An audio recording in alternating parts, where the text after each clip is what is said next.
reaction video, and today we'll be reacting to He Stole the Only Thing That I Love, and this is from Young Don, the Sauce God's channel. If you guys like what you see, don't forget to like, share, comment, and subscribe to this girl's Orphan channel. And if you want to see me react to a particular video, short video, long video, can always split it in two.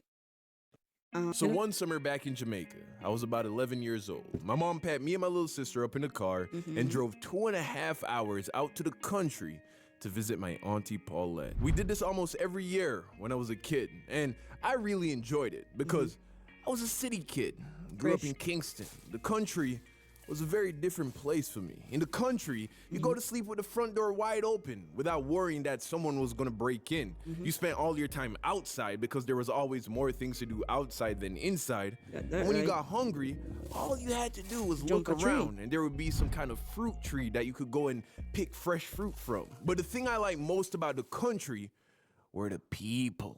People from the country live a simpler life. An honest life. Something about the city just makes people slimy and grimy, you know? It's a cutthroat pace of life.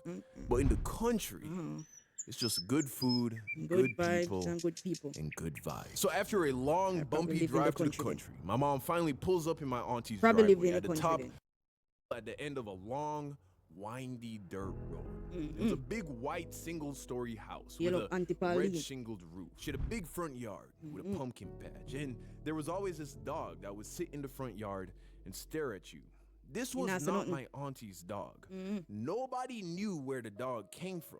It just came and went as it pleased. Right? Still, my auntie would feed the dog.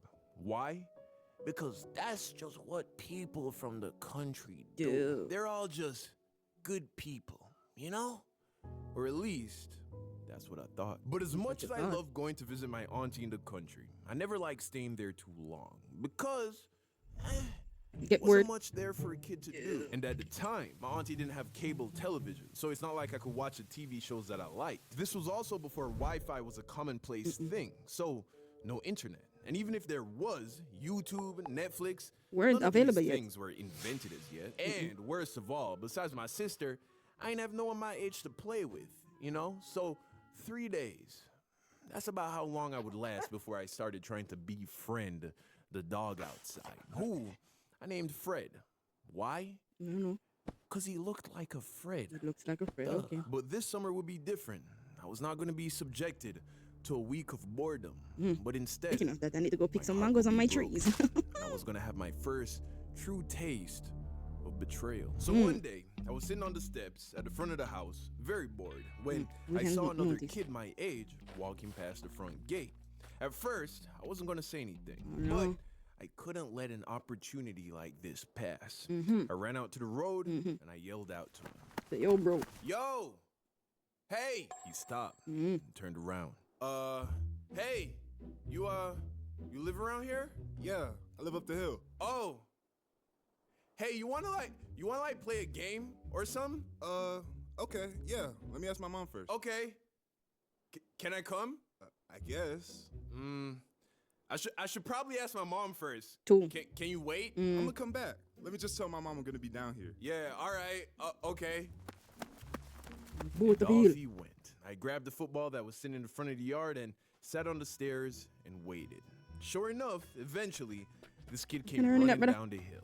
His name was Kevin, and Kevin was my new friend. And we played all day long. He showed me the different hiking trails around the area. He even ate dinner with us. And at the end of the day, Kevin went back home and I went inside. And for the first time, instead of worrying about how I was gonna pass the time, I worried about the day that I would have to leave my new friend from the country that I would probably never see again. The next day, Kevin came back down to play, but this time he brought his Game Boy SP. I had told him the day before that if he brought his game, we could play video games together.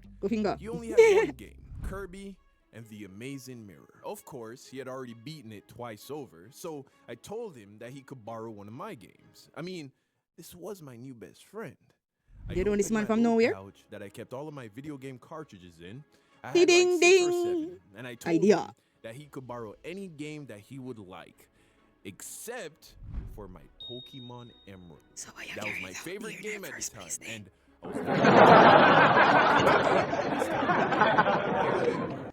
Two boys that barely knew each other, not saying a single word, playing completely different games, all the while still greatly enjoying each other's company. Do girls have anything like that? I wonder. Eventually, we probably switch back to playing soccer No or comment. spend time throwing small rocks at bigger rocks. Who knows? Who cares? We were just boys being boys. The third day wasn't much different from the last. Kevin came down the hill, we played some video games, we played some football, and when the sun started to go down, Kevin had to go home. But this time, Kevin did something new. He asked me for a favor. Like I said, Kevin only had one game, Kirby and the Amazing Mirror. On the third day, he asked me if he could borrow some of my games overnight. He had never played any of the games I had, and he wanted to try some of them out before I left. At first, I wasn't sure, because these games were the most valuable things that I had. But he said he would leave his Kirby game as some form of insurance, and I was interested in seeing what this whole Kirby thing was about. I told him he could borrow any 3 games that he would like. He chose Sonic Advance, The Legend of Zelda, and my Pokemon Emerald. And I ain't gonna lie, man, at first, I was hesitant about lending him my Pokemon game, but I had beaten the game a while ago, and I wasn't playing it much. Worst case scenario, he was gonna start over the game, which I was already close to doing anyway. Plus, Kevin was an honest, good country boy. I mean, he meant no harm. So, after thinking it over, I let him borrow all 3 games. I remember going to bed that night and playing Kirby and the Amazing Mirror. I'd never heard the name Kirby before this game. I might just play that. I liked for Kirby. streaming. The next day, just like the 3 days before, around 11 a.m., I went and sat outside, waiting on Kevin to come down the hill. Kevin borrowed the games. 2 hours passed. Before Kevin borrowed the it was middle of games. the afternoon. Still no Kevin. Now I was starting to get worried because this dude had my Pokemon Emerald, and I wasn't about to let him borrow it for 2 nights in a row. Eventually, I decided to go and investigate, you know? Started to climb up the hill, and at the very top of the hill was a small yellow house. I went up to the front grill, and I started knocking on the metal bars separating me from the inside of the house. I knocked and knocked and knocked, thinking that Kevin was just somewhere inside, fully consumed with playing his new games. I mean, could I really blame him? Eventually, the front door to the house opened, and out came an older woman who looked very annoyed. Excuse me, little boy. Can you tell me why you bang on my gate? Oh, I'm sorry. Is Kevin home? Oh, okay. You're Kevin's friend. No, baby. Kevin went back home. Back home? What do you mean? Back Doesn't home. he live here? Oh, no, baby. He was just visiting for the week. What? He was just visiting for the week. He left this morning. Him never tell him was leaving. Borrow the game. Immediately it started to sink in. Kevin was gone, and he So took where all your of game? my games with him. Well, 3, not all. including my Pokemon. I had been finessed, betrayed, and of course, I wanted to be mad. But to be honest, this was the same Pokemon game that I had stolen from this other kid. That was one of the very first stories I told on this channel. So, in a way, I kind of had it coming. And even though I felt like bro did me dirty, he did save me from being bored out of my mind for a few days. And he left me a new game that ended up being really fun to play. Moral of the story, be careful who you trust. And remember, appearances can be deceiving. Because the only difference between a saint and a sinner is a good reason. Every night she been...